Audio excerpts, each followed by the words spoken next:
companheiros! Sejam todos muito bem-vindos a mais um programa na Era do Espírito.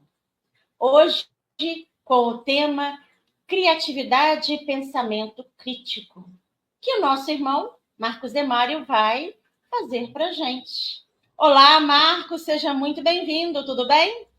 Olá, Dircineia. Olá, queridos e queridas internautas que nos acompanham no programa Na Era do Espírito. Graças a Deus, tudo bem e que possamos hoje aprendermos um pouco mais com a doutrina espírita sobre a educação.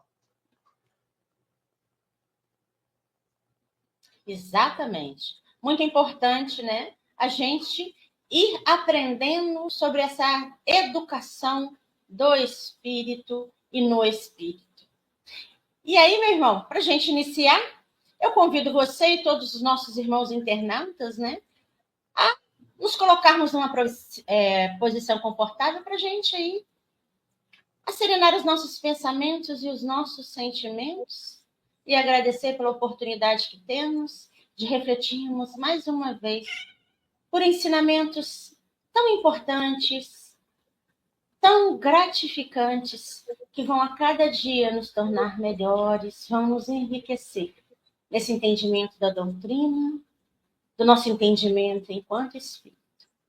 Gratidão aos amigos espirituais por estarem conosco, nos acompanhando sempre e nos fortalecendo.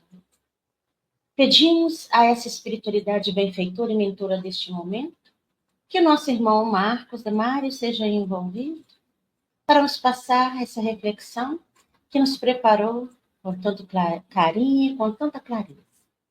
E assim, nos coloquemos à disposição para poder receber e assimilar estes ensinamentos. Que assim seja.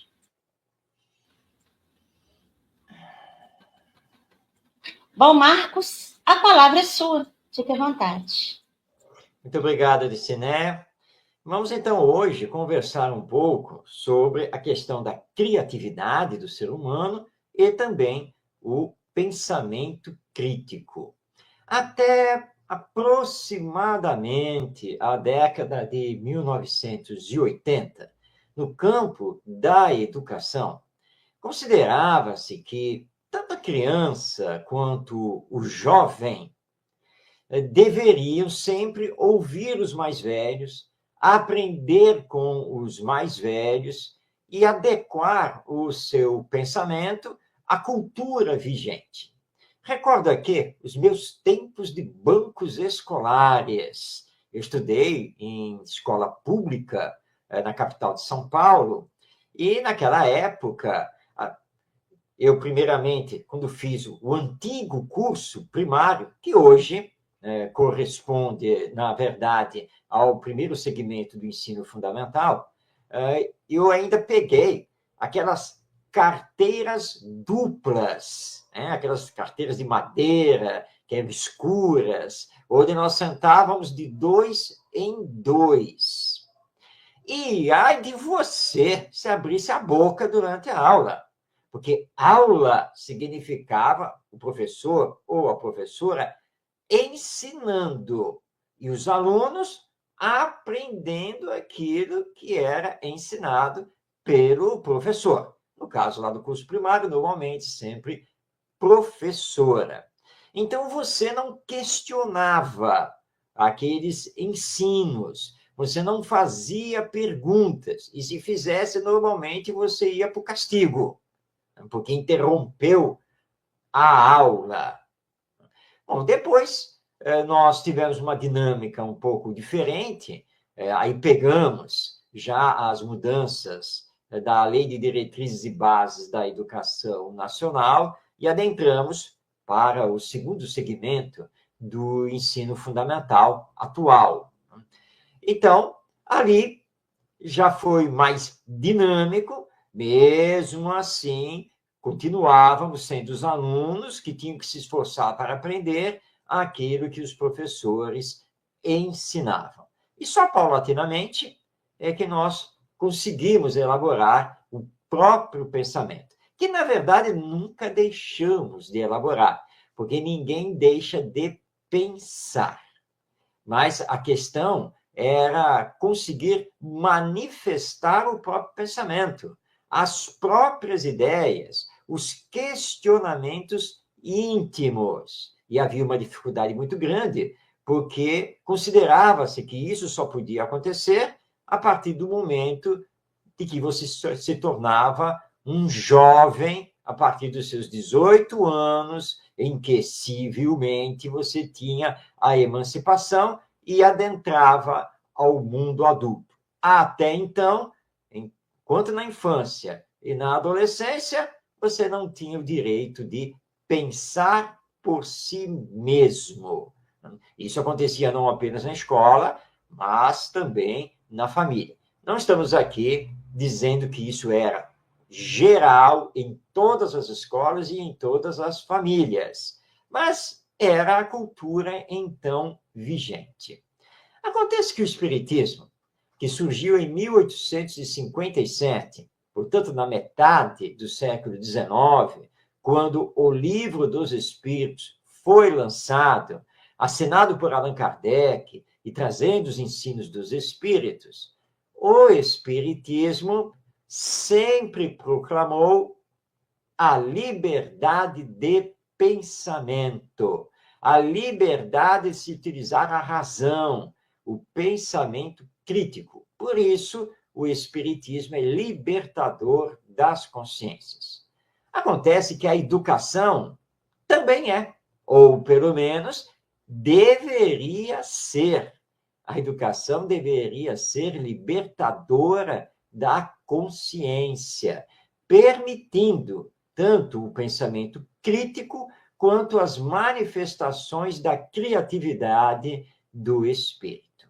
Atualmente, nós estamos bem mais próximos disso, porque a liberdade do aluno hoje é amplamente proclamada pelos mais diversos educadores, pesquisadores, cientistas, embora na prática diária em muitas escolas nós ainda encontremos algumas dificuldades quanto a isso. É uma questão de modificação das mentalidades e das práticas dos professores e pedagogos. Mas já há uma grande aproximação, mesmo porque, antecedendo o Espiritismo, nós temos Pestalozzi, esse grande educador que, entre os anos de 1805 e 1825, coordenou o Instituto de Yverdon, na cidade de mesmo nome, na Suíça. À época, o Instituto de Yverdon foi considerado escola modelo da Europa, e onde os alunos tinham ampla liberdade de pensar e de agir, junto com seus professores, que eram considerados seus orientadores. O Instituto de Yverdon vai ser modelo para o que acontecerá praticamente um século depois, quando nós vamos ver a Europa, os Estados Unidos e mesmo o Brasil invadidos, mas foi uma invasão muito boa, invadidos pelas chamadas escolas novas, também conhecidas como escolas ativas ou escolas democráticas, onde alguns educadores se sobressaíram e estão na história da educação, como Celestin Freinet, Maria Montessori, Adolphe Ferriere, John Dewey, Anísio Teixeira, entre outros. Eram escolas libertárias, que libertavam o pensamento e a criatividade das crianças. Na sequência, e esse movimento das chamadas escolas novas, ele foi muito grande, foi muito ativo, principalmente na primeira metade do século XX, nós tivemos, depois da década de 1980, o surgimento das escolas inovadoras, também conhecidas como escolas democráticas, a partir da Escola da Ponte, lá na cidade do Porto, em Portugal, com o educador José Pacheco, mas espalhando-se também pelo mundo. E nós temos aqui no Brasil as figuras de Lauro Oliveira Lima, Rubem Alves, Paulo Freire. Não estou citando aqui educadores espíritas, nenhum deles conheceu o espiritismo. Pestalozzi, claro, porque o espiritismo nem existia, mas os educadores da Escola Nova, a maioria deles nem eram espiritualistas. A mesma coisa em relação a esses educadores brasileiros que acabei de citar, que são nossos contemporâneos, todos eles materialistas, mas intuindo a amplitude da educação. Então, vamos trazer agora para a prática espírita, a prática pedagógica espírita.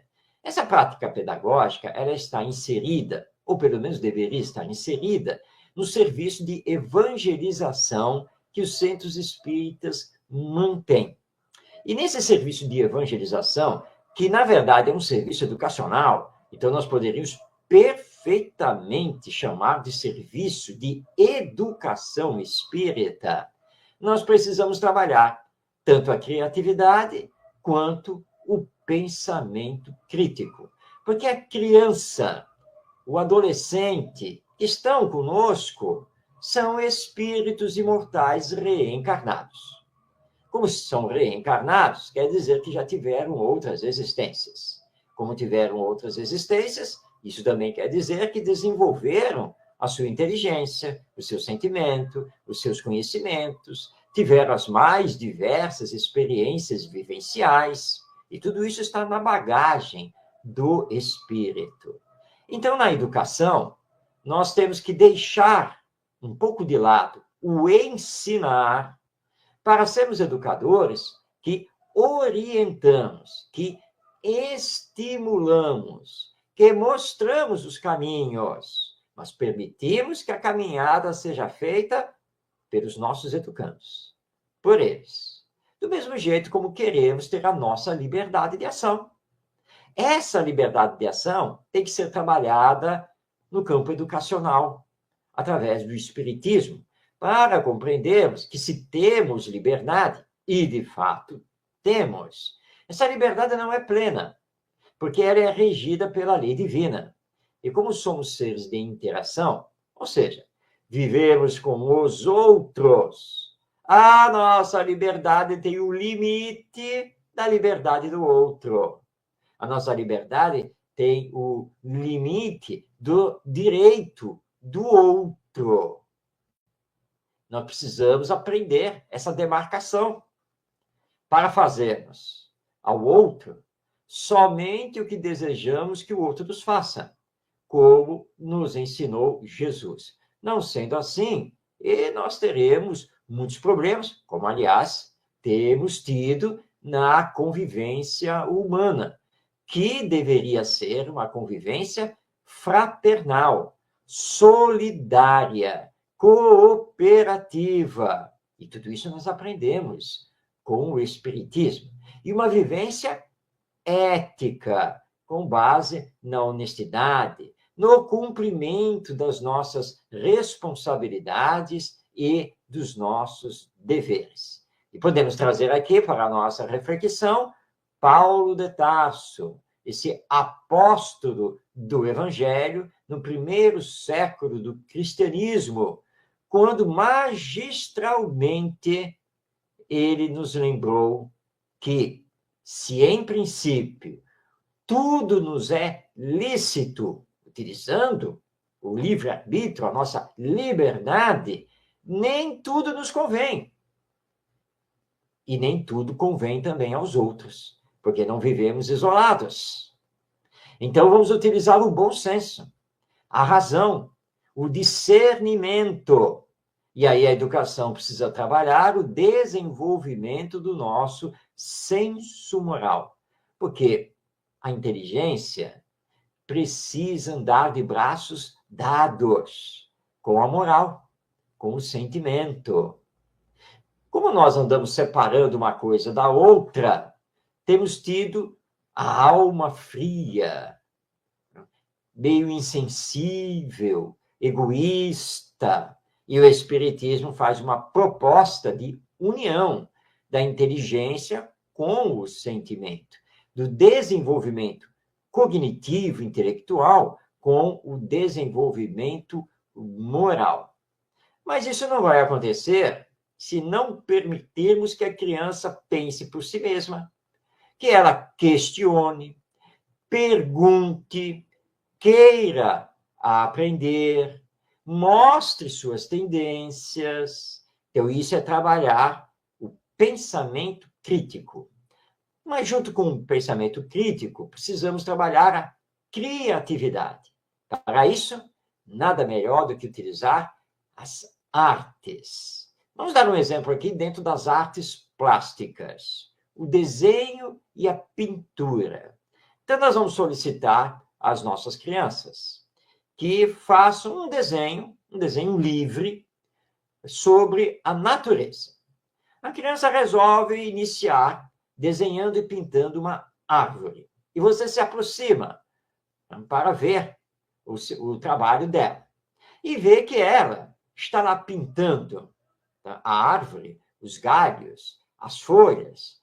Por exemplo, está pintando de rosa e amarelo. E aí você olha assim para o desenho e diz assim, olha só, normalmente a folhagem de uma árvore, né, as folhas de uma árvore, são verdes. Não existe folha rosa. Pode ter flor rosa, mas folha não. Você não devia pintar as folhas de verde.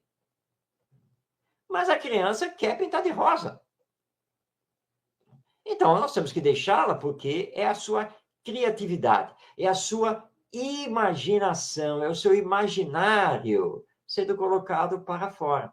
Não é que ela não saiba que as folhas são verdes, mas na sua imaginação, na sua mente, ela quer uma árvore cujas folhas sejam rosas e cujo tronco não seja marrom. Ela acha que o tronco tem que ser azul. E qual é o problema disso? Isso é simplesmente criatividade. Demos um exemplo aqui no campo das artes plásticas, mas esse exemplo pode ser levado para a música, o teatro, chamada dramatização, a dança e assim por diante. Aliás, utilizar as artes é muito importante para sensibilizar o espírito e o desabrochar, o desenvolver da sua criatividade. Isso tem que estar presente no processo educativo que estamos desenvolvendo, quer seja na família, na evangelização do centro espírita ou na escola. Porque se não fizermos isso, vamos cercear a criatividade. E cerceando a criatividade, vamos cercear automaticamente o pensamento crítico. E às vezes nós encontramos crianças que estamos ali tentando estimulá-las e ela está fechada em si mesma, tem medo de externar o que pensa, o que ela acha, tem vergonha de fazer uma pergunta. E aí nós vamos descobrir que o problema não pertence à criança. Não é que ela esteja trazendo algo inibidor de existências passadas. O problema está, por exemplo, nos pais ou nos avós, que cerceiam a criança. Não fale isso. Você não pode pensar dessa maneira. Não ande com este ou com aquele. Não, você não vai participar disso na escola porque isso não é bom, isso é feio, eu não gosto disso. E assim por diante. E ficam fazendo escolhas no lugar da criança. Nós já vimos casos em que pais, avós ou tios simplesmente pegam lá o trabalho que a criança fez, não gostando daquilo, rasgam o trabalho na frente da criança, jogam o trabalho na lata do lixo na frente da criança. É claro que esse espírito vai se voltar para dentro. E não vai querer fazer nenhuma demonstração do seu pensamento crítico ou da sua criatividade. Então, cuidado com o que estamos fazendo, cuidado com a metodologia que estamos utilizando. E lembremos que toda criança é um espírito reencarnado, e que é direito do espírito pensar por si mesmo, realizar por si mesmo. O que nós devemos fazer com a educação, nesse processo educativo, é bem orientar, bem estimular, ligar esse espírito ao Evangelho, à sua realidade espiritual transcendente, ligar esse espírito ao bem e ao belo, mas sem cerceamentos. E agradecer muito a Deus quando a criança nos interrompe, quando ela questiona, quando ela quer saber, quando chega para nós com um aviãozinho montado no papel, na dobradura, todo pintado, e chega para nós assim, que bicho é esse? Ou seja, para nós olharmos a pintura que ela fez naquela dobradura de avião e falarmos, que animal é aquele? Qual é o bicho? Passamos por esse teste. Aí olhamos, olha, sinceramente, não sei que bicho é esse. E a criança, toda feliz, sorridente, diz, você não sabe, porque este é um bicho aleatório, que foi uma invenção dela. Um bicho aleatório que deve, como está aí num aviãozinho de papel, deve fazer um voo aleatório. E assim nos divertimos, lançando o avião de papel lá com o seu desenho e o avião voando de 1000 formas diferentes. Você já tinha ouvido falar de bicho aleatório? Pois é da imaginação desse espírito imortal reencarnado. E que ele continue a usar a sua imaginação, o seu pensamento crítico, mas sempre ligado a fazer o bem a todos. E é assim que precisamos caminhar para termos uma humanidade renovada. Bem, era isso que queríamos trazer a todos vocês do nosso programa Na Era do Espírito. Eu já sei e conheço o bicho aleatório. Provavelmente a Dicineia, você não deve conhecer o bicho aleatório. Olha só. Marcos, realmente eu não conheço o bicho aleatório. Adorei isso aí, entendeu? E realmente, né, é uma forma da gente, assim, despertar na criança, né? Ela até explicar quais as qualidades, né? O que esse bicho faz, porque aí a gente dá a ela vazão, né, para essa criatividade, para esse pensamento aí, né, em que a gente pode aproveitar e trabalhar junto com ela. E aí a gente pensa assim, né, quantas vezes eu não quis criar um bicho aleatório também, né, e não tive essa oportunidade, né? Então, e uma coisa, a hora que você estava falando, eu estava assim, né, é uma forma também deles nos mostrarem determinados pontos na personalidade deles que a gente vai trabalhar, determinados sonhos, né? Determinadas colocações, porque é uma forma da gente trabalhar com aquele espírito, essa bagagem que ele traz. E não só nos colocando, e isso eu falo por mim, né? Não só nos colocando naquela posição de que a gente só que sabe, porque esses espíritos, mesmo naquela condição ainda frágil, infantil, como você falou, trazem toda uma bagagem, e em muitos momentos eles nos ensinam muitas coisas também, né? Então, é uma troca mútua, né? Gostei do bicho aleatório. Agora, Marcos, já está aqui no meu dicionário, já adicionei. Se eu ouvir falar, já sei o que significa.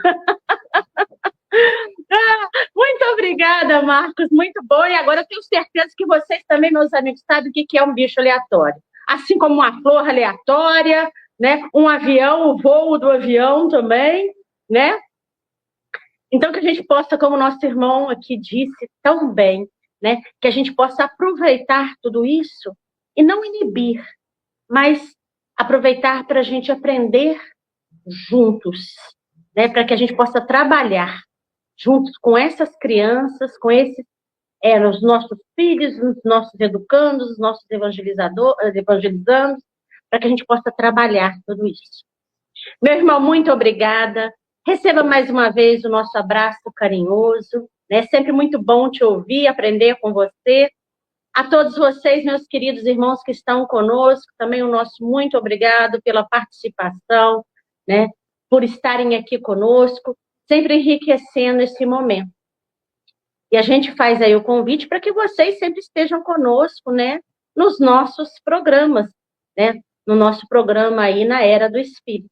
E para a gente encerrar, a gente não tem como aí deixar de agradecer, né? A gratidão, eu acho que tem que ser um ponto muito importante para todos nós. Então, eu convido todos vocês a se colocarem numa posição confortável, agradável, né?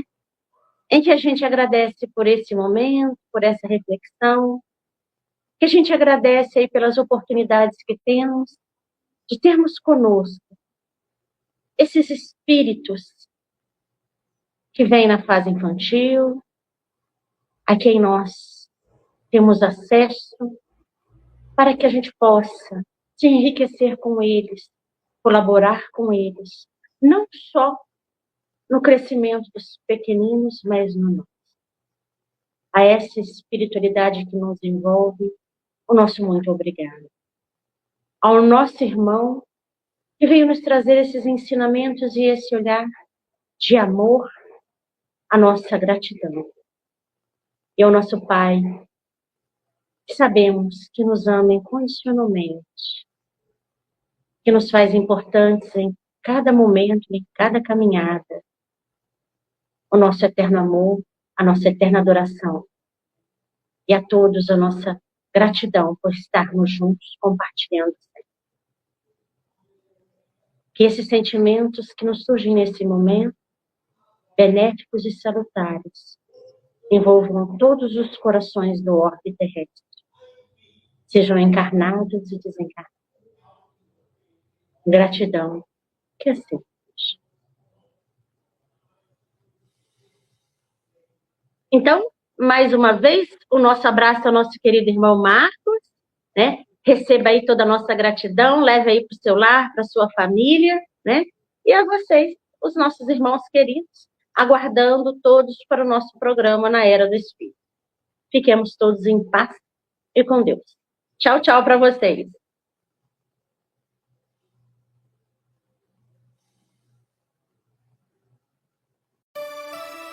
Portal do Consolador, divulgando a mensagem do bem. O seu canal de difusão do movimento espírita. Divulgando, construindo, unificando e aproximando as pessoas. Com Jesus e Kardec, construindo um mundo de fraternidade.